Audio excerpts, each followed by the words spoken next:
Hi guys, in today's video I will show you how to use money from your Chime account to Venmo, whether you are sending money to your friends, paying someone or funding your Venmo balance. So first of all, simply launch your Venmo application and then sign in into your account.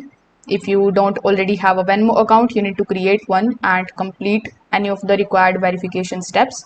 Now when you are inside, simply tap on this particular Me tab in the bottom right hand corner of the screen. Afterwards, simply select the option of settings on the top right hand corner. Now when you select the settings, you are going to see the payment method option, so you just have to simply select that, and then among the given options simply select the option of bank.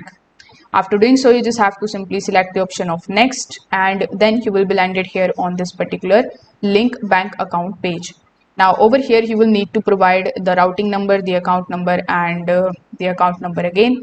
So in order to get all of these details, you need to now open your Chime application.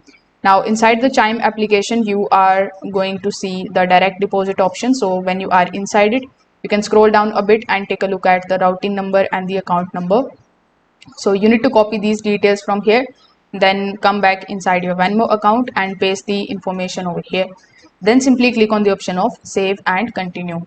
Now on the next page, you just have to simply enter the desired amount. You can also add any notes if you want. Make sure that Chime is also selected as a payment source before completing the transaction. After sending the money, you can check the confirmation screen and your transaction history, and the payment should appear in both your Venmo activity and in your Chime account records. So that's how you can do it. Thank you.